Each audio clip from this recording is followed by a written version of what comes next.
28장 13절 말씀, 잠언 28장 13절 말씀을 제가 읽어드릴게요. 자기의 죄를 자복하고 버리는 자는 불쌍히 여김을 받으니라 라는 말씀입니다. 오늘은 자기의 죄를 자복하고 버리는 자는 하나님의 은총을 받고 하나님의 은혜를 받는 자라는 관점에서 오늘 잠언 23장을 살펴보겠습니다.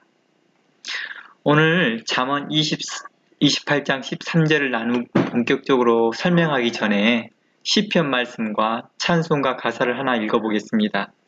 시편 118편 25절입니다. 시편에는 이러한 말씀이 있습니다. 여호와여 구하옵나니 이제 구원하소서. 여호와여 우리가 구하옵나니 이제 형통하게 하소서라는 말씀이 있습니다. 그리고 우리가 자주 즐겨 불렀던 찬양 중에 나의 갈 길 다가도록 이라는 찬양이 있습니다. 그 후렴 부분이요 1절 가사에 보면 나의 갈 길 다가도록 예수 인도하시니 내 주 안에 있는 국률 어찌 의심하리요. 오직 믿음으로 사는 자는 하늘 위로 받겠네.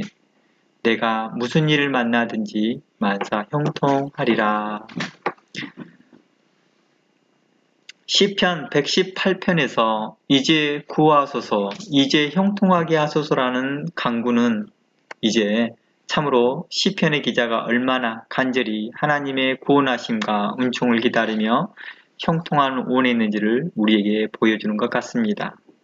그리고 좀 전에 제가 읽었던 찬송가 가사를 통해서 보면 주의 인도하심과 긍휼하심을 믿는 자에게 하늘의 위로와 형통의 복이 있는지를 우리에게 말해주고 있습니다. 그리고 오늘 본문 잠언 28장 13절을 보면 이제 우리에게 두 가지의 생각을 갖게 합니다. 먼저는 자신의 죄를 자복하고 회개하고 돌이켜 믿음으로 사는 자에게 하나님의 위로와 은총과 형통의 복이 있다는 것입니다. 그리고 또 하나는 당신의 삶에 또 나의 삶에 우리의 삶에 형통함이 없는 것은 하나님께 형통의 복을 간구하지 않았기 때문이 아니라 또 예수님의 인도하심이 없어서가 아니라 바로 자신의 죄를 자복하지 않고 회개하지 않고 돌이켜 믿음으로 예수님을 따라 살지 않았기 때문이다 라고 할 수 있습니다. 제가 시편 118편과 찬송가 가사를 제가 합하여서 설명해 보았습니다. 이를 대비하여 설명해 보았을 때 즉 하나님은 우리를 인도하시고 복 주시기를 기뻐하시지만 문제는 우리의 회개치 않는 죄가 우리로 예수님께로 인도하는 길에서 늘 벗어나게 하더라는 것입니다. 예수님의 인도하심을 따라가는 자, 예수 인도하시니 내가 무슨 일을 만나든지 만사 형통해야 되는데 예수님을 인도하는 길에서 우리로 자주 그 길에서 벗어나게 하더라는 것입니다. 우리가 회개치 않는 그 마음이 말입니다. 예수님의 말씀을 따르자니 계속 그 죄를 지적당하고 안 따르자니 그 죄가 자기 자신을 짓누르기 때문입니다. 그렇다고 회개하자니 그동안 죄 가운데서 누려왔던 모든 것들을 포기해야 하기 때문에 쉽게 결정 내리지 못하는 것 같습니다. 우리가 회개하는 것도 믿음의 결단이 있어야 되더라고요. 회개도 우리에게 결단이 있어야 되고 또 믿음이 있어야 되는 것 같습니다. 자신이 주장했던 말, 또 자신의 생각, 자신의 의지와 그 신념을 다 내려놓고 다시 주의 것을 배우고 따르는 것이 그리 쉽지는 않다라는 것입니다. 처음부터 아예 몰랐으면 배우는 것이 쉬웠을 텐데 알고 자신의 주장을 말하고 자신의 생각을 말했다가 나중에 그것에 대하여서 잘못된 것을 지적당하고 다시 주님의 것을 배운다는 것이 그러지 그닥 쉬운 일은 아니었던 것 같습니다. 마음의 철저한 회개와 겸손한 마음이 아니고서는 그걸 배우지 못하는 것 같습니다. 또한 우리의 간사한 마음과 욕망이 우리로 회개치 못하게 합니다. 그리고 그 회개치 않는 우리의 행위와 우리의 마음이 주의 말씀에 순종하지 못하게 하고 굴복하지 못하게 하더라는 것입니다.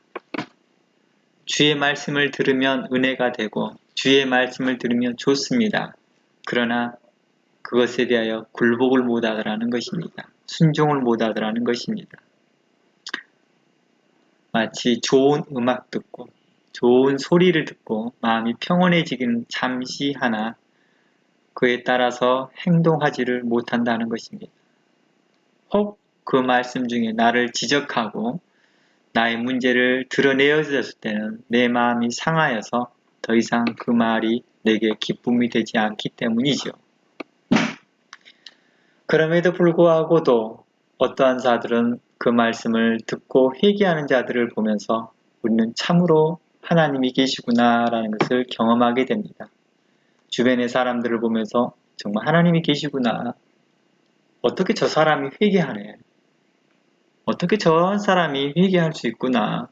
그렇다면 나도 할 수 있겠다라는 그러한 마음들을 갖게 하는 것이 같습니다.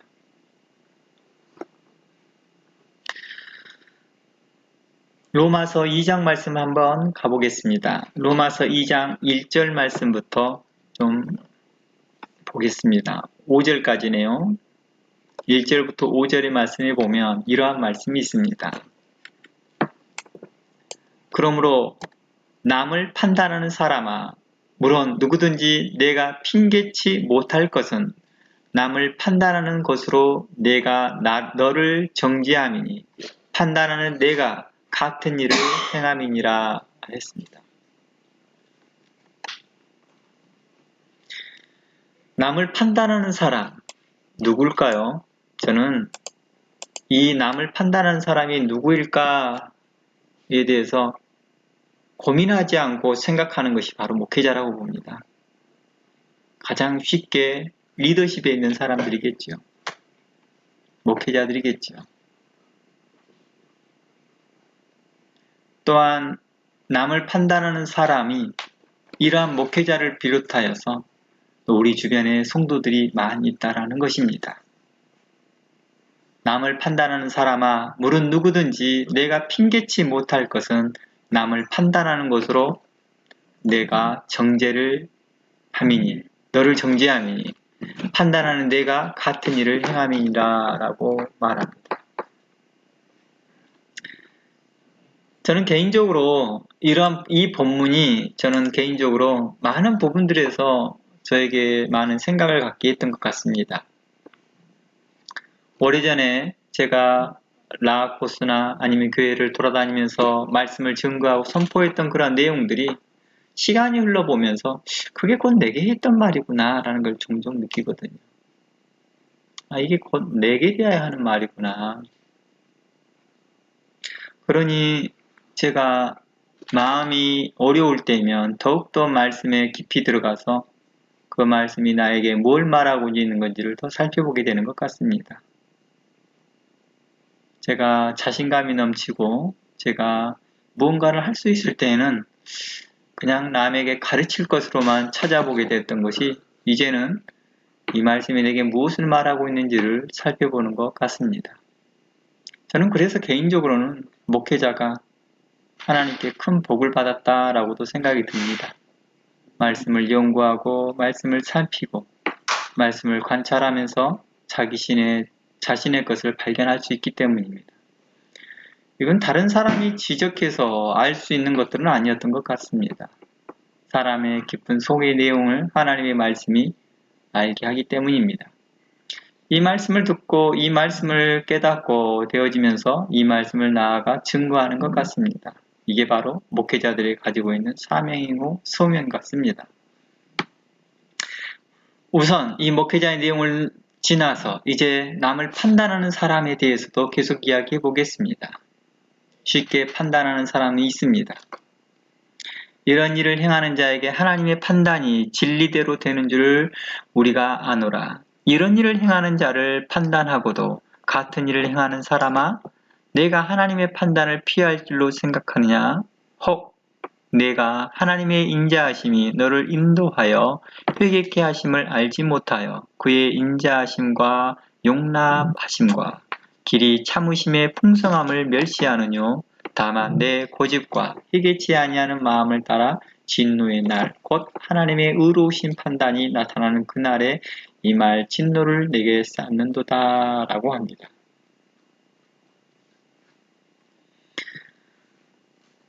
우리가 가지고 있는 그 고집과 회개치 아니하는 그 마음을 따라 라고 말합니다. 자신이 주장했던 말, 자신의 생각, 자신의 의지와 신념을 쉽게 내려놓지 못하는 그 이유가 바로 무엇일까요? 그 이유가 무엇이든지 간 이것을 고집이라 하였더라는 것입니다.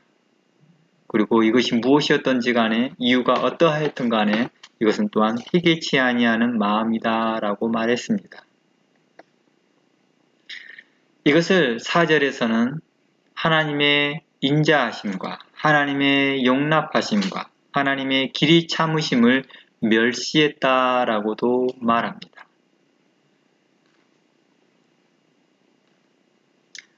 그러니 성경은 우리에게 대하여 말씀하시기를 하나님은 우리에게 대하여 용납하시고 길이 참으시고 인자하시다라고 합니다. 그러나 우리가 그것을 못 느끼고 있었던 것들은 우리가 두 가지 이유 중에 한 가지겠지요. 우리가 잘 살았던지 아니면 우리의 고집과 회개치 아니하는 마음 때문이지 둘 중에 하나였던 거겠지요. 또한 요한복음에서는요, 자신의 죄에 회개치 못하고 계속 고집 가운데 거하고 자신의 신념, 곧 자신은 그들과 다르다라는 착각과 욕망 가운데 거하는 자들의 태도를 지적한 것을 볼 수 있습니다. 요한복음 3장 말씀 가보겠습니다.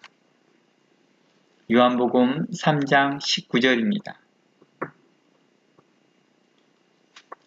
정죄는 이것이니 곧 빛이 세상에 왔으되 사람이 자기의 행위가 악함으로 빛보다 어둠을 더 사랑한 것이니라. 악을 행하는 자마다 빛을 미워하며 빛으로 오지 아니하나니 이는 그 행위가 드러날까 하며 진리를 따르는 자는 빛으로 오나니 그 행위가 하나님 안에서 행한 것임을 나타내려 함이니라 라고 말합니다. 자신의 행위가 악함으로 빛보다 어둠을 더 사랑한다. 이 말이 무슨 뜻 같습니까? 이것은 빛을 통하여서 바로 우리의 자신들을 들춰 보여줬기 때문이죠. 그런데 자신의 생각과 자신의 신념과 또 자신의 철학과 다를 경우에 그것에 대해서 고치려고 하지 않더라는 것입니다. 그것을 어둠을 더 사랑한 것이다 라고 말합니다. 이러한 사람을 향하여 고집 또는 회개치 아니하는 마음, 이 마음을 악을 행하는 자라고도 표현했습니다. 그 사람들은 빛을 미워하여 빛으로 오지 아니하나니 그 행위가 드러날까 하며 라고 했습니다. 빛보다 어둠을 더 사랑하는 이유는 바로 그 행위가 빛으로 오면 다 드러나기 때문이겠죠. 여기서 드러날까에 해당하는 헬라어가 있거든요. 근데 이 드러날까라는 이 헬라어가 좀 재미있는 표현이더라고요. 제가 이번에 이 요한복음을 읽어보면서 헬라어에서 이 엘렌코라는 단어가 저에게 굉장히 익숙한 단어거든요. 엘렌코. 여러분들에게는 자주 쓰지 않지만 저 개인에게는 자주 사용하는 말입니다. 이게 여러분들에게는 이것을 제가 번역해서 자주 말을 했습니다. 바로 디모데후서 3장 16절 내용입니다. 모든 성경은 교훈과 책망과 바르게 함과 의로 교육하기에 유익하니 할 때 그 책망이라는 단어가 엘렌코입니다. 그래서 여러분들에게 자주 언급했지요. 하나님의 말씀으로 교훈하고 책망하고 의로 교육한다. 이때 이 말하는 책망이라는 단어가 엘렌코입니다. 그러니까 자기 죄가 드러날까 합니다 라고 하는 것은 죄를 어떻게 하는 것입니까? 교정하고 책망하는 거겠죠. 그러니까 자기의 죄가 교정되어질까 두려운 것이죠. 자기의 죄가 책망받을까 두려운 것입니다. 그러니까 이 엘렌코라는 단어가 교정하다, 책망하다, 드러내다 라는 뜻이 있어요. 이 밝히 드러내다. 그러니까 우리나라 개혁성경에 드러날까 합니다 라는 말도 맞는 말이에요. 밝히 드러내다 라는 뜻이니까요. 그러니까 드러남으로 인해서 뭐예요? 함께 감추어져 있는 내용이요. 자신 안에 수치스러움도 드러날 것이고 자신이 그 드러나야 될 것이 교정되어야 할 것도 드러날 것이며 책망받을 것들이 나오겠죠. 이것을 좀 더 깊이 설명해 보자 한다면 바로 빛으로 오면 드러날까 합니다 라는 것은 빛으로 오게 되면 자기가 교정받을까 하고 책망받을 것을 두려워하기 때문이다 라고 할 수 있는 것입니다. 죄가 있으므로 그 죄에 대해서 감출 뿐만 아니라 자신의 행위에 대해 책망 듣고 교정받기를 두려워하는 것입니다. 이는 빛이 없기 때문에 죄를 지우는 것이 아니라 그 죄에 대해 교정받고 책망받기 싫어서 숨고 피하기 때문이다 라고 말합니다. 그래서 우리가 구원받지 못하는 이유가 죄 때문이 아니라 어떻게 정확하게 말하면 우리가 그 죄에 대해서 교정받지 않으려고 하고 있고 책망받기를 싫어하고 있고 그 죄를 드러내기를 싫어했기 때문이다 라고 드러나짐을 싫어했기 때문이다 라고 볼 수 있을 것입니다. 하나님은 우리가 죄인인 것을 이미 알고 계셔요. 그리고 그 죄인을 구원하시기 위해서 예수 그리스도를 이 땅에 보내주셨습니다. 그래서 예수님도 이렇게 말합니다. 내가 의로운 자를 부르려고 이 땅에 온 게 아니다. 너희가 죄인인 걸 다 알아. 그래서 죄인을 부르러 온 거야 라고 말했습니다.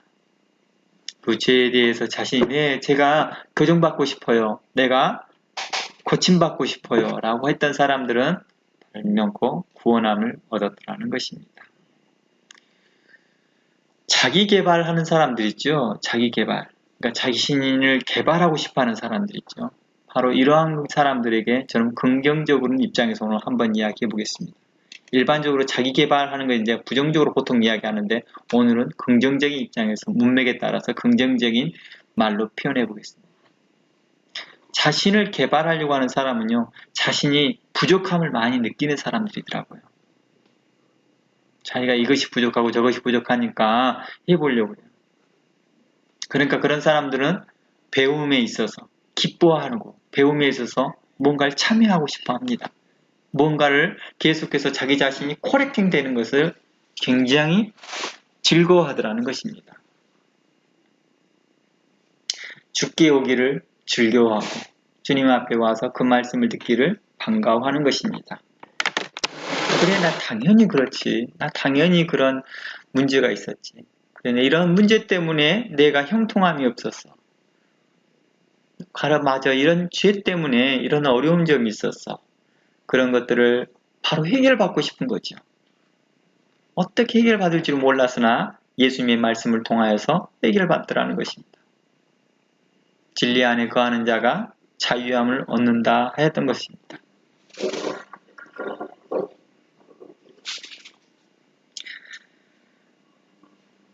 마태복음에서 이와 같은 말씀을 합니다.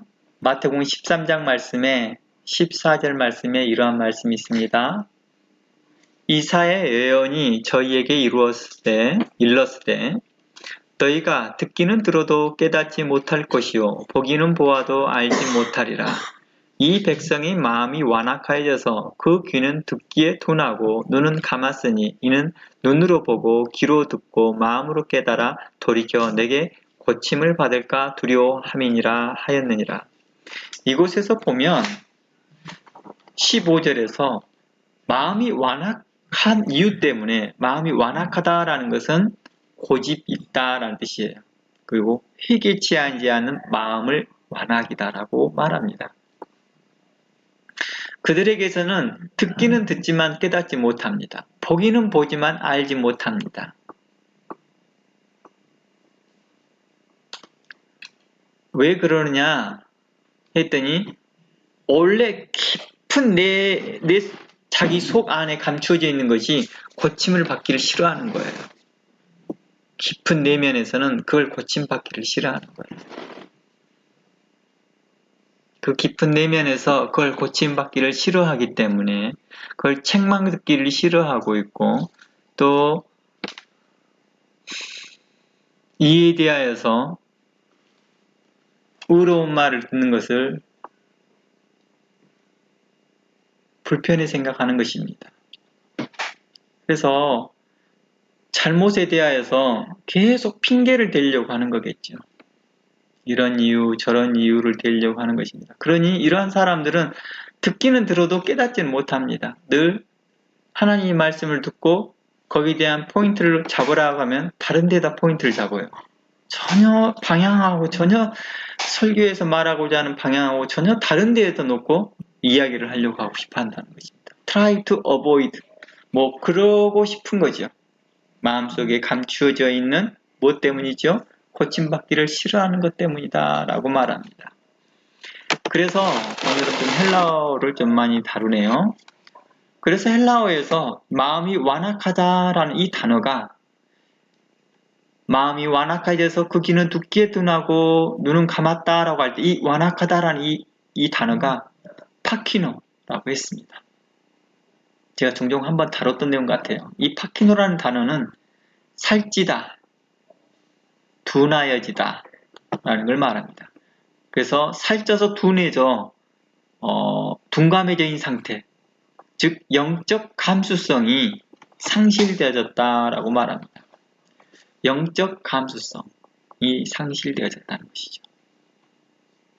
그래서 그 둔감한 상태에서 이제 돌과 같이 단단해졌거나 또는 솜처럼 무감각해져 버린 거죠.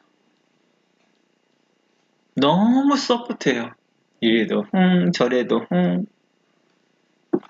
모든 걸 달통하듯이 하고 있지만 실질적으로는 속 내면에서는 고침받기 싫은 거죠. 속 내면에는 그거에 대해서 잔소리 듣기 싫은 거죠. 속 내면에는 그거에 대해서 책망받기를 싫은 거죠. 속 내면에는 그거에 대해서 지적질 당하는 걸 싫어하는 것이죠. 속 내면에는 그거에 대해서 다시 배워야 된다는 그것을 싫어하는 것이죠. 그동안에 자신의 주장이 있었고 자신의 의지가 있었고 자신의 생각이 있었기 때문이죠. 남들에게 주장했었고 이렇다라고 주장했던 것들에 대해서 다시 고침받기를 싫어하는 것이죠. 그래서 이런 변명 저런 변명을 하게 되는 것이죠. 또는 돌처럼 단단해져서 이 말을 해도 튕기고 저 말을 해도 튕겨버리는 것이죠. 그래서 영혼과 양심이 병들어 버렸던 것이라 할 수 있을 것입니다. 영혼과 양심이 병들게 되면 참으로 심각한 문제에 발생하게 되겠죠. 바로 우리는 이러한 부분들에 대해서 생각해 보아야 할 것입니다. 마음이 병이 들고 영혼의 병이 들고 양심의 병이 드는 것입니다. 오늘날에는 마음이 병이 드는 것은 그래도 고치기라도 합니다. 그런데 영혼이 병들고 양심이 병든 것은요, 참으로 고치기가 어렵더라는 것입니다. 오직 하나님의 말씀이 그들에게 채찍질하고 또 채찍질해도 그 병든 영혼과 병든 양심을 고치려고 하지 않으면은 그 사람들이 드러내서 고치려고 하지 않으면 못 고치더라는 것입니다. 마음의 병도 그러잖아요. 고치려고 할 의지가 없으면 못 고치잖아요. 이처럼 그 영혼이 병이 들고 있고 양심에 병이 들어있는 것들도 고치려고 하지 않으면 못 고치더라는 것입니다. 아무리 하나님의 말씀에 진리의 말씀을 선포를 해도 그 말씀을 듣고 그러더라는 것입니다. 무감각해지더라는 것입니다. 이사야 말씀처럼 듣기는 듣습니다. 열심히 듣기는 듣는데 깨닫지 못하는 것이죠. 진리는 보기는 봐요. 근데 그 진리의 포인트를 못 찾는 것이죠. 이유가 뭐라고요? 마음이 완악해서라고요. 마음이 완악하다는 것은 뭐라고 그랬죠? 네, 계속해서 고침받기를 싫어하다는 것입니다. 자신의 문제가 드러나기를 두려워하는 것입니다. 우리 그런 거 있잖아요. 아이들도 그러지만 우리도 어렸을 때도 그러고 지금도 그러지만 자신의 잘못을 그냥 감추고 싶은 거죠. 그냥 어른에게 말을 해서 또 주변 사람 말을 한 번 야단맞고 교정받으면 될 텐데 또 그 교정받고 또 야단맞는 것이 두려워서 더 숨기려고 하다 보니까 눈덩이처럼 더 커져버리는 현상이 벌어지는 거죠. 그러다 보니까 나중에는 마음이 돌처럼 단단해져 버리는 것이죠. 우리가 자주 그렇습니다.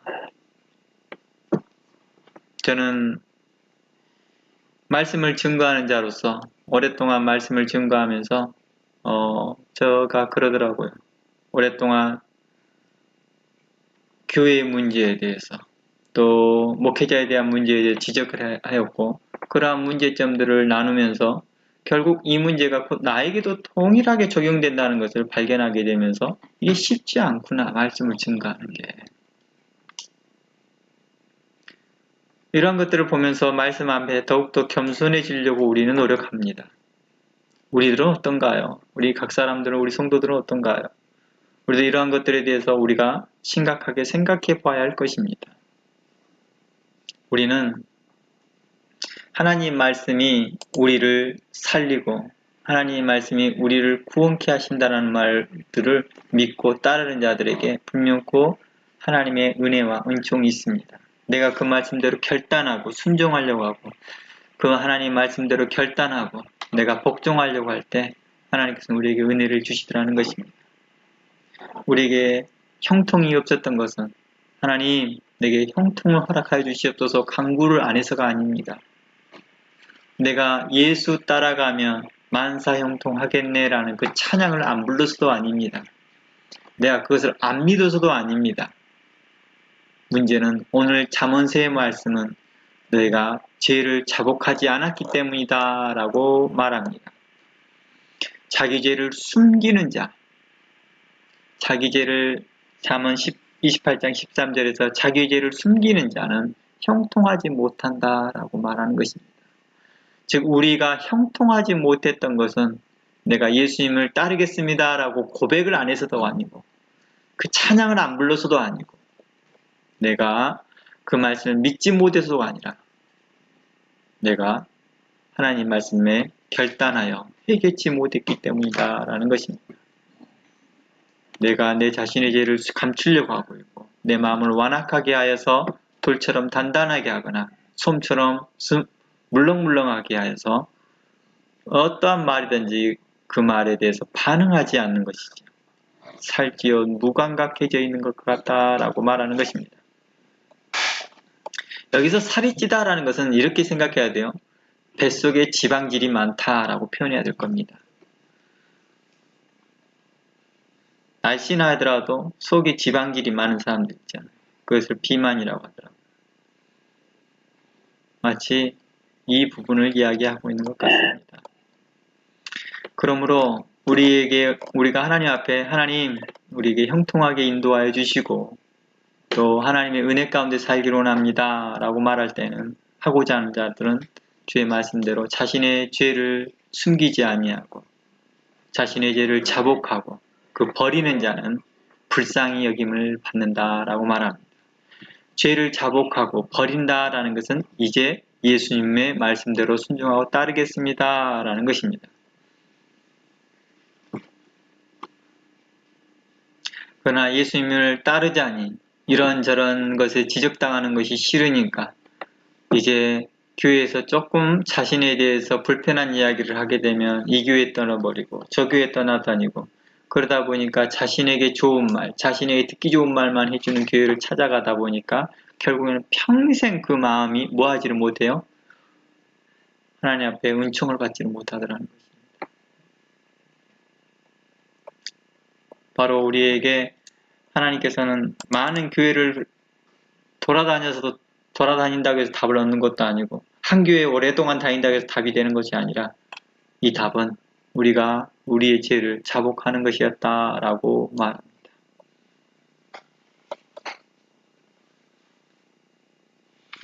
마음이 완악하여졌기에 그 마음이 듣지 못하는 것이고 깨닫지 못하는 것이었습니다. 하나님의 말씀이 늘 증거되고 진리가 선포되나 그 진리를 깨닫지 못하는 것입니다. 늘 다른 사람을 탓을 하며 자신의 죄를 회피하거나 또는 자신의 잘못을 다른 사람들도 다 하는 것이라 하면서 죄의 무게를 분산하려는 자들, 합리화해 버리려고 하는 자들, 그러한 자들에게 대하여 하나님께서는 기뻐하지 않으신다라고 했습니다. 하나님의 말씀은 우리의 병든 양심과 굳어진 마음에 자극을 주어 회개토록 하거든요. 하나님의 말씀은 그 사람의 양심과 그 사람의 마음을 찔러 죄의 무게를 분산시키려 했던 것을 자신의 문제로 보게 합니다. 아, 이게 내 문제였구나 라고 보게 하더라는 것입니다.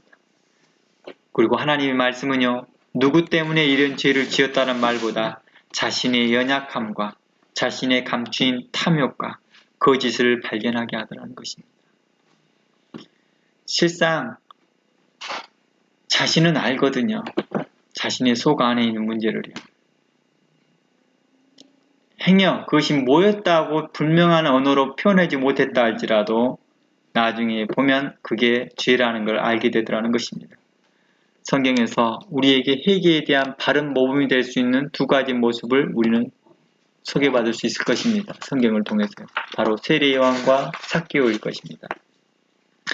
세례 요한은 백성들에게 구체적으로 이렇게 회개해야 할지를 말해줍니다. 그리고 삭개오는 구체적으로 자신의 문제를 인식하고 회개합니다. 누가복음 3장 7절에서 15절 말씀을 쭉 읽어보겠습니다. 요한이 세례받으러 나오는 무리에게 이르되 독사의 자식들아 누가 너에게 일러 장차올 진노를 피하라 하더냐. 세례를 받으러 왔다라는 것은 뭘 받기로 원했던 사람들입니까? 구원의 은총을 받기를 바랬던 사람입니다. 하나님의 은혜를 받기를 원했던 사람입니다. 자신의 삶을 형통하기를 바랬던 사람들입니다. 그러나 세례 요한은 그들에게 말합니다. 누가 너희에게 일러 장차올 진노를 피하라 하더냐. 그러므로 회개에 합당한 열매를 맺고 속으로 아브라함이 우리 조상이라 말하지 말라. 내가 너희에게 이르노니 하나님이 능히 이 돌들로도 아브라함 자손이 되게 하시리라. 이미 도끼가 나무 뿌리에 놓였으니 좋은 열매 맺지 아니하는 나무마다 찍혀 불에 던지우리라. 좋은 열매를 맺으래요. 이 말은 다시 말하면 합당한 회개의 열매를 맺으라는 뜻이었고 오늘 잠언 28장 13절을 기준으로 보면 자기 죄를 자복하는 것이었습니다. 진실이겠죠. 솔직하게 하는 것이겠죠. 가면 행위가 아니요 외식 행위가 아니라 허례허식이 아니라 진실로 말하였다는 것입니다. 그러니 너희는 옷을 찢지 말고 너희 마음을 찢으라 하였던 것 같습니다. 그랬더니 무리들이 이 말이 무슨 뜻인지를 합니다. 세례 요한이 했던 말이요. 왜냐 세례 요한이 했던 말을 청중했던 사람들은요. 평소에 그들이 뭘 바랬던 사람들일까요? 바로 메시아를 기다렸던 사람들이거든요. 그냥 이리저리 굴러다니면서 그냥 막 살았던 사람들이 아니에요. 나름대로 이 사람들은 경건의 삶을 살려고 노력했던 사람들이 세례 요한에게 온 거예요. 나름대로 그래도 자신이 뭔가 하나님의 것을 바라보려고 하나님의 중심으로 살아보려고 했던 사람들이거든요. 그래서 이 말이 무슨 뜻인지 곧장 알고 말합니다. 그러면 우리가 무엇을 해야 합니까? 라고 했을 때 세례 요한은 그들이 들춰내기 싫어했던 그 부분을 지적해버립니다. 그들에게 있어서 들춰내기를 별로 좀 싫어했던 그 부분을 드러냅니다. 옷 두 벌 있는 자는 옷 없는 자에게 나눠줄 것이요 먹을 것이 없는 자도 그렇게 할 것이라. 이게 바로 회개의 열매였던 것입니다. 세리들도 세례를 받고자 하여 와서 선생님이여 우리는 무엇을 해야 하매 이르되 부가 된 것 외에는 거두지 말라. 세리들이요 참으로 뭐 할 수 있습니까? 유혹을 많이 받을 수 있거든요. 자기 말 한마디에 좀 더 받을 수 있고 좀 덜 받을 수 있었거든요. 근데 좀 더 받으면 생활에 윤택해지니까 그 유혹을 뿌리치기 어렵더라는 것입니다. 14절에 군인들도 물어 가로되 이르되 우리는 무엇을 하리까 하며 사람들에게 강탈하지 말며 자신이 가지고 있는 군사의 권력으로 쉽게 뺏었거든요. 거짓으로 고발하지 말고 받는 급료를 족한 줄로 알라. 당시의 군인은 오늘날의 경찰들과 같았기 때문에 이 사람들이 자신의 유익을 위해서라도 쉽게 고발해버립니다. 그리고 그곳을 풍지박산을 만들어 거기 있는 재산을 몰수하기도 합니다. 우리가 권력을 가지면 그러는 거죠. 근데 이게요, 좁게 생각해보면 우리 삶에서 자주 일어나더라는 것입니다. 세례 요한의 사건을 보고 말을 듣고 이제 삭개오의 내용을 한번 보겠습니다. 누가복음 19장 7절입니다. 삭개오가 예수님의 말씀을 들으러 뽕나무 위에 올라갔습니다. 그리고 예수님의 말씀을 다 듣고 있었습니다. 물론 그는 세리였습니다. 그러기에 무리 중에서 함께 그 말씀을 듣지 못하고 멀리서 하나님의 말씀을 들었던 것 같습니다. 그것을 아셨던 예수님은 그 길을 지나가시다가 삭개오에게 내가 오늘 너희 집에 머물겠다 합니다. 그래서 사람들이 그럽니다. 저가 죄인의 집에 유하려 들어갔다라고 말합니다. 8절 말씀에 삭개오가 서서 주께 여짜오되 주여 보시옵소서. 이제 주님께서 자신의 집에 와서 함께 식사하게 하고 다른 사람의 눈을 의식하지 아니하고 오직 삭개오의 마음에 그의 진실함이 있는가 확인하기 위하여 들어오셨을 때 삭개오는 곧 감사의 외칩니다. 하나님께서 내게 은혜를 베푸셨도다. 주께서 내게 오셨도다 하고 감사합니다. 그러며 그 감사함에 이렇게 말합니다. 회개합니다. 내 소유의 절반을 가난한 자들에게 주겠사오며 만일 네 것을 토색한 일이 있으면 4배나 갚겠나이다. 세리였기 때문에 충분히 다른 사람의 것을 충분히 더 취할 수 있는 위치에 있었거든요. 그래서 혹 내가 그런 일이 있다면 내가 그렇게 하겠나이다 라고 합니다.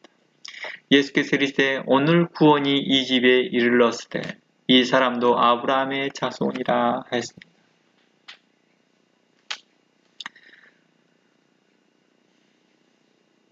예수님께서 세리요한에게 구원이 있음을 선포합니다. 그러면서 예수님은 인자가 온 것은 잃어버린 자를 찾아 구원하려 함이다 라고 말합니다. 이 말을 예수님께서는 다른 곳에서는 이렇게도 말합니다.